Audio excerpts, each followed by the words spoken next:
Bonsoir à tous. Merci beaucoup d'être au rendez-vous ce soir. On a le plaisir et l'honneur d'accueillir Kurt Deboeuf avec nous, qui est historien et qui est rédacteur en chef du EU Observer, qui a également participé à la création du Tahrir Institute for Middle East au Caire, for Middle East Policies, au Caire, et qui est là aujourd'hui en particulier pour nous parler d'un livre qu'il a écrit en particulier qui s'appelle Tribalization, donc la tribalisation, qui est son... Après, enfin, il a d'abord publié un ouvrage sur les révolutions arabes en général, et il nous a paru particulièrement pertinent et intéressant de l'inviter aujourd'hui parce que sa thèse est... je crois qu'on peut le dire, c'est un livre assez alarmiste, au sens où c'est un livre qui sonne l'alarme, quoi. Et c'est une thèse qui est, par certains aspects, assez provocante, puisqu'en fait, l'idée du livre est de proposer une analyse de l'époque actuelle comme étant un moment critique de crise globale, identitaire, qui est... selon l'auteur, un moment qui pourrait préfigurer une guerre globale. C'est un livre qui propose une analogie entre le moment contemporain et les années 30 en particulier, qui est particulièrement frappante, notamment à travers une approche qui est originale, puisque au fond, c'est une approche qui est largement, qui propose une analyse psychologique des ressorts de la guerre, des ressorts de ce phénomène que Kurt Deboeuf appelle la tribalisation et qui va nous expliquer plus en détail. Pour commencer cette soirée, je dirais juste voilà, que c'est une notion qui est présentée dans le livre comme une notion avant tout, qui a des ressorts psychologiques, fondés sur des ressorts psychologiques, et le livre appelle à justement mettre de côté un certain nombre d'approches, qui sont notamment des approches économiques. Il y a une phrase très frappante qui est, à un moment où vous dites il faut laisser de côté Marx et commencer à repenser ce qui se passe en termes freudiens. Alors, est-ce que pour commencer, justement, vous pouvez nous expliquer ce que vous entendez par ce phénomène de tribalisation et en quoi l'approche psychologique et même psychiatrique, vous parlez même de psychiatrie à un moment, vous paraît la plus pertinente et pourquoi ? Merci beaucoup aussi pour l'invitation. Je voudrais commencer en disant que je suis néerlandophone, alors attendez-vous à beaucoup de fautes, mais je vais essayer de me concentrer sur le contenu. Alors, avec tribalisation, j'ai lu, enfin mon père est psychologue, enfin j'ai aussi beaucoup d'amis qui sont psychiatres et tout ça, et ils ont décrit un processus, à mon avis, assez intéressant. Alors si quelqu'un, une personne, a vécu un événement traumatique, il y a plusieurs options de réaction. Une des réactions, c'est que le personne fait un processus, ça s'appelle la régression. Ça veut dire qu'ils vont régresser enfin, qui sont de nouveau, disons, 16 ans, et ils cherchent de nouveau leur identité. Ils perdent leur identité et ils recherchent l'identité. Et pour la rechercher, ils vont le focus sur une identité singulière. Tout le monde, chacun de nous, a des identités multiples. Alors, on est femme, on est amateur de vin, on est mère, on est je ne sais pas quoi. Mais si tu mets le focus sur une identité singulière, alors tu préfères que ton identité est claire et même négative. Tu préfères ça que ce soit pas clair. Alors, c'est la raison pour laquelle les gens vont joindre les sectes ou les Hells Angels, par exemple, et tout ça. C'est des groupes assez particuliers pour essayer à survivre le traumatisme. Ces petits groupes, ils font toujours, c'est nous contre eux, contre les autres. C'est aussi l'identité, il faut... non, ça va. Avec des groupes, vous avez le même processus, à mon avis. Freud a aussi parlé de ça. Alors même dans un groupe, vous pouvez avoir un événement traumatique, un grand traumatisme qui met le groupe dans une sorte de régression. Ils vont regarder pas au futur, mais dans le passé, et ils cherchent des moments dans le passé où on était grand. Alors, la méthode, c'est devenir de nouveau grand. Make our group great again. C'est toujours de nouveau sur une identité singulière. Alors, par exemple, la nation ou la religion, et ils font le processus de nous contre les autres. Alors, c'est exclusif, et c'est ça le processus d'un groupe qui fait la régression, faire le passé, faire nous contre les autres, un passé mythique qui n'a jamais existé, qui vont faire leur retour dans le passé, que j'appelle le tribalisme, la tribalisation. Ça, c'est le processus. Évidemment, tribalisation, j'ai choisi parce que c'est l'inverse de globalisation.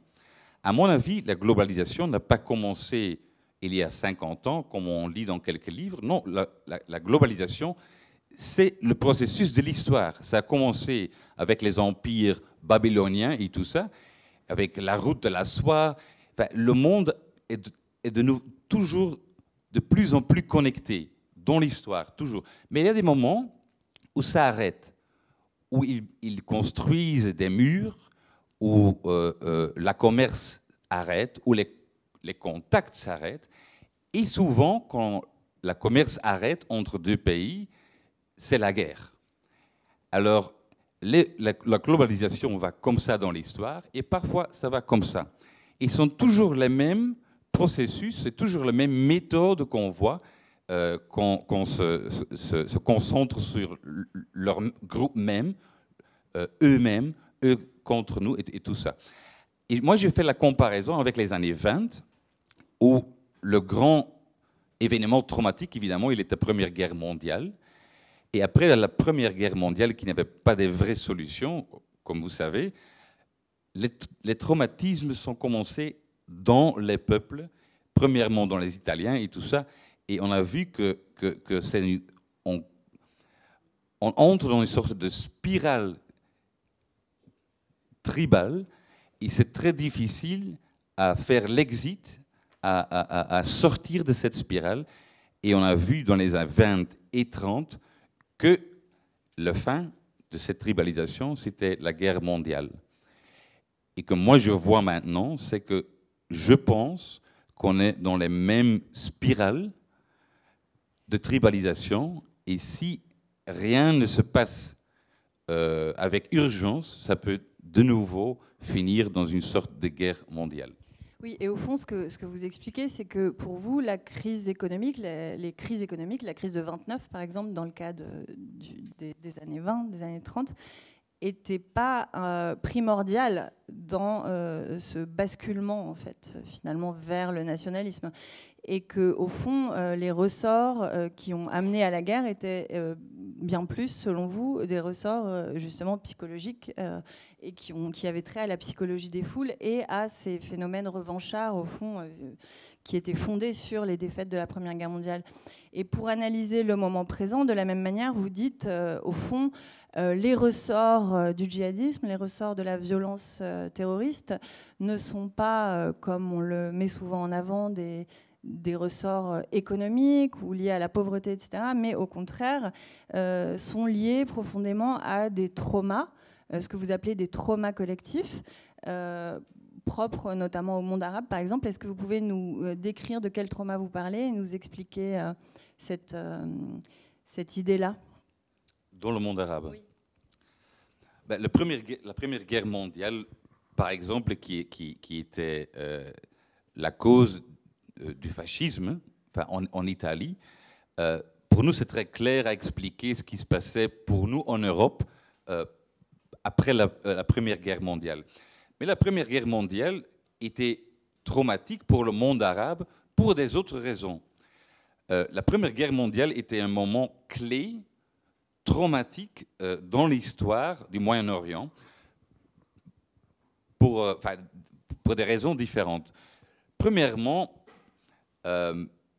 les Anglais avaient promis aux Arabes, si vous faites votre révolte contre l'Empire ottoman, vous auriez un empire arabe en place. Après la guerre mondiale, c'était le contraire. Alors, l'accord Sykes-Picot a divisé le Moyen-Orient en Syrie, Liban, la Palestine, l'Irak et la Jordanie. Et bon, c'était peut-être des rois, mais c'était des colonies européennes. Premièrement. Deuxièmement, ils ont créé l'Israël, ce qui est un moment, enfin bon, qui a changé évidemment le cours de l'histoire. Troisièmement, l'Empire ottoman est devenu la Turquie.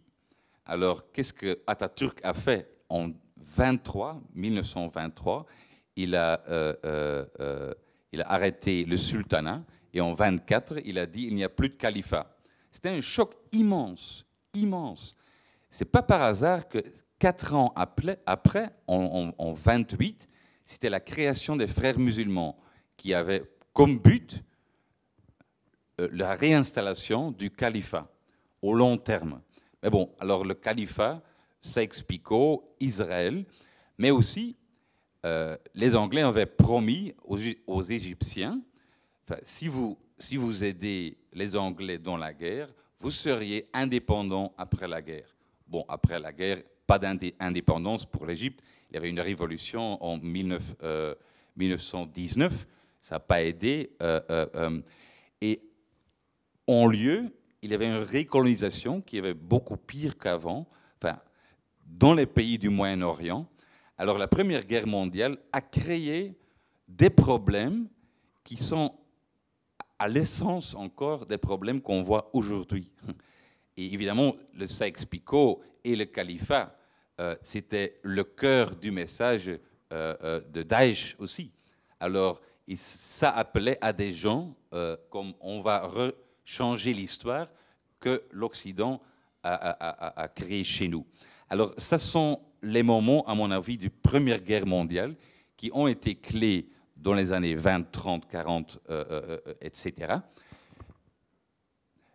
Mais en Europe, on a eu la Deuxième Guerre mondiale. Ça n'a pas vraiment été le cas au Moyen-Orient. Au contraire, il y avait des autres moments qui sont devenus traumatiques psychologiquement au Moyen-Orient. C'était 67, où tous les pays autour d'Israël ont fait la guerre. Ils ont perdu en 6 jours. C'était la catastrophe. Deuxièmement, 79. Alors, on pense c'est la révolution iranienne qui était pour les Saoudiens un moment extraordinaire parce que soudain, c'était une révolution islamique en Iran et pas chez eux. Mais la minorité chiite en Arabie saoudite avait beaucoup de sympathie pour les Iraniens. Alors, pour les Saoudiens, c'était un moment vraiment de changement pour eux dans leur histoire. Au même moment, même année, c'était l'occupation du mosquée de Mecca. Alors, un autre moment clé, c'était la paix entre l'Égypte et l'Israël. Et c'était la guerre, pardon ? 79, oui. Et en plus, c'était le début de la guerre de l'Union soviétique en Afghanistan qui a commencé tout le djihad, la guerre djihadiste dans la région. Encore 3 dates, je crois, qui sont importantes. C'était 91, alors la première guerre en Irak, où les Américains ont mis des troupes, des soldats en Arabie saoudite, ce qui était exactement, qui a enragé un type comme Osama Bin Laden, mais aussi les autres gens dans la région. 2003, évidemment, la deuxième guerre de l'Irak, avec tout ce qu'on a vu à Abu Ghraib et disons, l'Occident qui a vraiment surpassé toutes les normes de la guerre, mais aussi les droits de l'homme. Et finalement, 2011, qui était le moment pour les gens, évidemment pour les jeunes, mais aussi pour tous les gens au pouvoir dans la région, pour tous les pays, c'était le début de l'incertitude, le chaos, qui, encore aujourd'hui, met en peur tous les dictateurs, tous les gens au pouvoir. Et ça a beaucoup de conséquences, à mon avis. Donc le 11 septembre. Non, pas le 11 septembre, 2011, la révolution arabe. Oui, oui, oui. Non, je crois que 11 septembre, ça a beaucoup d'effets psychologiques chez nous, en Europe, aux États-Unis, un peu partout dans le monde. Mais 2011 était beaucoup plus important, et 2003 pour le monde arabe, que 11 septembre. Alors, et pour expliquer finalement ce phénomène de repli identitaire, donc vous parlez, vous décrivez tous ces événements qui sont au fond des événements traumatiques, vous les décrivez comme des événements traumatiques qui finalement peuvent mener à des phénomènes de repli sur soi. Et en même temps, vous parlez aussi d'un autre phénomène très important qui est ce que vous appelez un breakdown of democracy, ou democratic breakdown, je ne sais plus. C'est-à-dire donc une crise profonde du modèle démocratique. Et l'idée, en fait, au fond, que finalement, non seulement il y aurait un sentiment de trahison au Maghreb et au Moyen-Orient vis-à-vis de toutes les promesses faites pendant la Première Guerre mondiale, etc., mais il y aurait en plus un certain détachement par rapport à un modèle démocratique qui ne serait plus considéré, ne pourrait plus être considéré, au fond, comme quelque chose qui serait forcément souhaitable. Ou vous dites notamment que vous avez rencontré pas mal de responsables politiques après 2011, après le début des révolutions arabes, et que tous exprimaient finalement une forme de distance par rapport à l'idée d'une démocratie représentative. Oui, je crois qu'il y a deux choses. Premièrement, dans le Moyen-Orient, dans le monde arabe, on regarde la démocratie en Europe. On regarde l'Europe, les États-Unis. Et qu'est-ce qu'on a vu aussi en 2000, c'était que, quand même marrant, que Al Gore avait plus de votes que George Bush, mais George Bush est devenu président. Ça, c'était une chose bizarre. Et aussi que le système, la même chose avec Hillary Clinton. Et on voit que, quand même, une démocratie a créé une personne comme Trump. On regarde ça, on dit, bon, la démocratie, quand même, ça peut être dangereux. Deuxièmement, on regarde l'Europe et on voit que, même comme union démocratique, qu'il y a des pays dedans qui ne sont pas trop démocratiques, comme la Pologne et l'Hongrie. Et on accepte ça en Europe, plus ou moins. Deuxièmement, on voit qu'il y a beaucoup des choses injustes par exemple, la Syrie, ce qui se passe en Syrie, et l'Europe ne réagit pas. Alors, la Russie a réagi, finalement. Alors, la Russie, c'est un homme fort, qui a quand même fait quelque chose. Et on voit la Chine, qui bouge partout dans le monde, qui change, qui a une croissance économique. Alors, ça fait douter beaucoup de pays au Moyen-Orient. Alors, c'est quoi le meilleur modèle? C'est le modèle démocratique ou, par exemple, le modèle Singapour? Et moi, j'ai entendu même d'un ancien Premier ministre de la Libye qui m'a dit, oui, Kurt, mais c'est très intéressant le modèle du Parlement représentatif en Europe. Mais quand je vois les chiffres de Singapour ou même de la Chine, c'est un autre modèle, c'est aussi intéressant. Mais une deuxième chose qui a été fondamentale, pour les islamistes en tout cas, c'est le fait qu'ils avaient pensé on va prendre le pouvoir d'une manière démocratique. Alors en Égypte, ça a réussi. Morsi est devenu président. Il pensait partout dans la région, les frères musulmans, bon, alors ça marche avec la démocratie. Et on va voir où les résultats seront. Mais ça marche. Et en 3 juillet 2013, c'était le coup de Sisi contre Morsi. Et ça, c'était le moment aussi pour, par exemple, beaucoup de jeunes qui ont vu ça. Alors, la démocratie et, je ne dis pas l'islam, mais l'islamisme, ça ne va pas. On a perdu ça. Alors, la voie démocratique, pour beaucoup de gens, a été fermée le 3 juillet 2013. Et c'est ces gens qui ont aussi allé en masse à Daesh pour combattre avec eux. La réponse est la violence, c'est pas la démocratie. Alors, il y a cette réponse-là qui est au fond une réponse par la violence, et en même temps, on ne peut pas ne pas constater aujourd'hui que il y a un énorme mouvement, plusieurs mouvements de fond dans le monde arabe qui continuent et qui sont au fond des mouvements profondément démocratiques dans leurs demandes, qui sont des mouvements protestataires, anticonfessionnels, anticommunautaristes. Donc est-ce que finalement le fait qu'il y ait un désenchantement par rapport en tout cas aux pratiques démocratiques européennes et par rapport à la communauté internationale implique forcément que le modèle démocratique ne soit plus valide, alors même qu'on voit quand même tout un mouvement de fond dans le monde arabe qui se base sur des demandes qui, au fond, sont des demandes de participation démocratique, d'égalité, des valeurs qui sont profondément démocratiques aujourd'hui. Est-ce que ça ne remet pas en cause, finalement, cette thèse-là, qui est cette thèse de on va forcément... Enfin, le mouvement, la récession dans le mouvement de globalisation, ce que vous appelez cette régression, elle va forcément dans le sens de la guerre?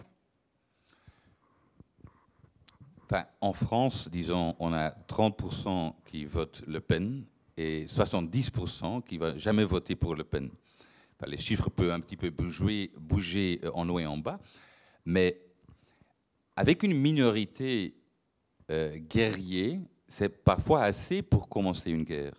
Enfin, les fascistes de Mussolini n'ont jamais eu la majorité. Les nazis non plus. Alors, mais ils ont pris le pouvoir avec une minorité forte et avec la violence. Enfin, avoir dit ça, je vois depuis 2011 très clair dans la rue des forces démocratiques, des forces progressistes, droits de l'homme. Enfin, tous mes amis, parfois encore en prison, malheureusement aujourd'hui. J'ai vu ça au Caire, en Jordanie, au Liban, en Syrie, qui ont donné leur vie pour la démocratie, pour la liberté. Alors, évidemment, ça existe. Et ce qu'on voit maintenant en Irak et au Liban, c'est fantastique. Et en Algérie et au Soudan. Alors, ça continue. Il y a beaucoup de gens qui préfèrent évidemment la démocratie et la liberté. Mais en même temps, disons, il y a des forces tribales qui sont aussi là.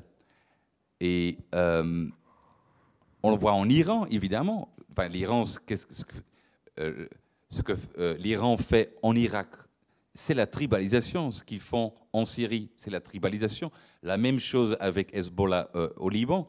Alors, c'est évident qu'on a les deux forces. Ce n'est pas tout le monde qui est en train de tribaliser et qui veut la guerre. Ah non, mais ça n'a jamais été le cas. Moi, j'ai beaucoup d'espoir, évidemment, quand je vois l'Irak. Les élections, les dernières élections, les gens ont voté anti-sectaire. Mais l'Irak n'a pas... ils n'ont pas voulu ça, ça n'a pas plu aux Iraniens. Alors, ils ont essayé de nouveau de mettre le sectaire dans l'Irak. Maintenant, on voit de nouveau les Irakiens font les manifs contre exactement ça. Mais alors, il y a de l'espoir, ça c'est sûr. Et s'il n'y avait pas d'espoir, moi je vivais maintenant dans une île en Polynésie, quelque chose comme ça. Alors, évidemment que j'ai de l'espoir. Mais c'est pour ça que je fais de l'analyse, ou j'essaie à faire l'analyse en disant faites attention parce que, pas seulement les politiciens, on le voit partout, les gens qui suivent la voie, c'est nous contre eux, c'est les gens qui sont en train de changer notre civilisation ou notre histoire, où on n'a pas de respect pour l'armée en Égypte, par exemple. Disons que je nomme les tribus, c'est surtout le nationalisme, par exemple en Égypte, ou la religion, le sectarianisme, comme en Irak, en Iran, en Arabie Saoudite, mais aussi chez nous. Hein. Alors, tous les mouvements qu'on voit anti-musulmans en Europe, anti-migration, anti-réfugiés, ce sont des mouvements tribaux. Parce que j'ai entendu encore il y a un petit village en Belgique, ça s'appelle Dexmude, et il y a 2 Syriens, réfugiés syriens, dans le village. Mais c'est un village, bon, un petit peu vieux, évidemment très blanc. Alors, 40% a voté pour les racistes de Vlaams-Belang. Alors, c'est Le Pen en Belgique. 40%, parce qu'il y a des réfugiés chez nous. 2, sur une ville de 25 000, dans un petit village. Alors, je veux dire, ça, ce sont des forces, c'est pas rationnel, c'est pas économique, c'est psychologique. C'est une sorte de psychologie, une sorte de cul-de-sac psychologique où il faut sortir les gens. Mais c'est très difficile. Alors il faut changer de discours. Et c'est pour cela que je dis, ce que Macron, tu peux être contre ou avec Macron, mais au moins il essaie à changer ce discours. Merkel, qui a dit refugees, bienvenue, bon, c'était le plus grand coup contre Daesh du jamais vu, enfin, que Daesh a jamais eu, pardon. Alors pour eux, leur idéologie, c'était c'est nous contre les autres. L'Europe, c'est les autres, c'est les anti-musulmans. Ça, c'est l'Europe. Alors évidemment, tout le discours de Le Pen et les autres, enfin, pour Daesh, c'était fantastique parce que c'était la preuve que l'Europe était anti-musulman.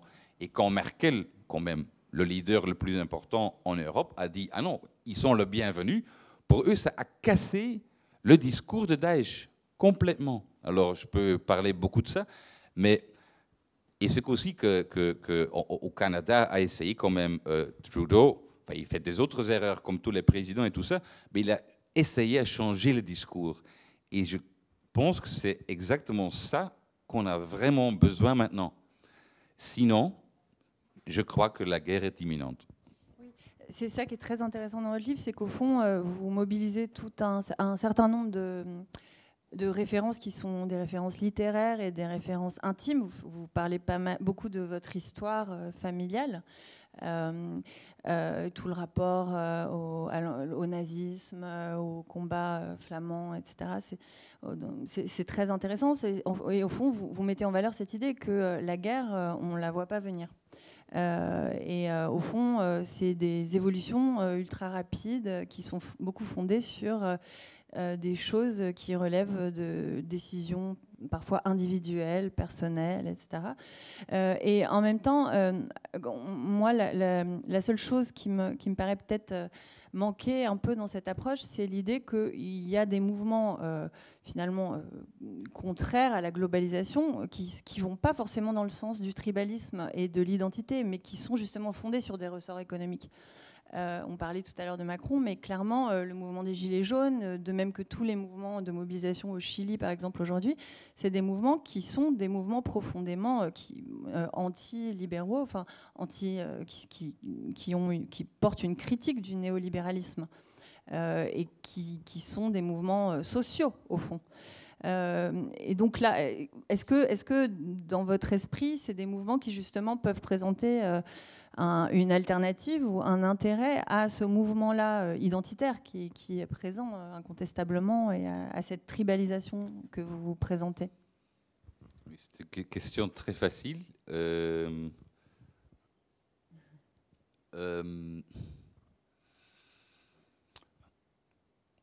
Enfin, demain, je parle avec quelqu'un qui a écrit un livre aussi exactement sur le changement économique et de l'économie locale, l'importance d'une sorte d'intégration de l'économie et le social au niveau local et contre, disons, l'importation des fruits de l'Afrique du Sud, etc. Alors c'est une sorte de mouvement antiglobaliste. Moi, je crois que, enfin, apparemment, 95% de ce qu'on mange chaque jour, ça vient du système, enfin, des grands supermarchés. Alors, on ne sait pas vraiment où ça vient, notre alimentation. Alors, qu'ils essaient à soutenir les paysans locaux et tout ça, je pense que c'est une bonne idée. Et intégrer tout le monde, regarder quelles sont les capacités de tout le monde. Tout le monde a des capacités. Hein. Alors, Et s'il y a cette disons, Syrienne qui habite là-bas depuis 2 ans aussi, elle a des capacités qu'on peut utiliser dans la communauté locale. Alors, je pense que ça, c'est une bonne idée, alors, d'avoir un contre-mouvement contre ce que vous dites, le néolibéralisme. Je ne suis pas un néolibéraliste, enfin, je suis un libéral, mais pas un néolibéral. Enfin, en France, libéral, je sais bien que ça, on ne peut pas dire, mais c'est une autre chose que, disons, la globalisation. Alors, si on dit on va pas donner, par exemple, aux Indiens ou aux Chinois une opportunité à aussi devenir un peu plus riches par la commerce. Alors, si on dit non, on veut plus de commerce avec personne, alors je crois qu'on vient aussi économiquement dans une sorte de tribalisation. Alors, il faut avoir une sorte d'équilibre, je crois, entre les deux. Mais arrêter la globalisation, je crois que c'est dangereux. Mais on mange le chinois, on mange l'indien, enfin, tout ça. Alors, il faut être ouvert au monde. C'est plutôt cela. Alors, pas seulement regarder ce qui se passe dans la rue et dans la propre ville et tout ça. C'est pas une belle réponse, hein, je crois, non? Ah si, c'est clair. Je crois on peut ouvrir les questions à la salle, à moins que vous vouliez préciser quelque chose en particulier. Non, c'est peut-être un point parce que vous avez dit que c'est parfois difficile à prévoir une guerre, oui, au Moyen-Orient. Mais déjà aujourd'hui, on voit évidemment les guerres proxy, enfin, Yémen, en Syrie, en Libye et tout ça. Mais il y a déjà une guerre électronique qui est en place. Par exemple, il y a quelques semaines, il y avait un mouvement en Égypte contre Sisi, et on a vu sur Twitter qu'en fait, que le mouvement a été poussé par des bots et tout ça de la Turquie. Parce que Erdogan, il est contre Sisi, alors chaque possibilité qu'on peut déstabiliser le régime de Sisi, pour la Turquie, est une opportunité. La même chose en Iran. Alors, vous pouvez être sûr que maintenant, ils ont fermé l'Internet en Iran, mais il y a quelques semaines, il y avait aussi des manifs dans les villes. De nouveau, les messages ont été retweetés en masse par des bots de l'Arabie saoudite. Alors, on voit déjà une guerre de cyber qui est en train de s'effectuer. Alors, moi, j'ai peur que ça peut être quelque chose de petit, un bateau, je ne sais pas, un bateau iranien qui a été torpédé par les Émiratis par hasard, je ne sais pas quoi, que ça commence, que tout explose. Alors, et la situation est tellement tense que je crains qu'une petite... Tendue, pardon, qu'une petite, comment on dit ça, étincelle, exactement, peut commencer une grande feu, une explosion gigantesque dans la région. Et ce ne sera pas seulement la région, alors l'Europe et tout ça sera aussi impliqué. C'est ça que je crains et c'est ça que je crois qu'on doit essayer à arrêter.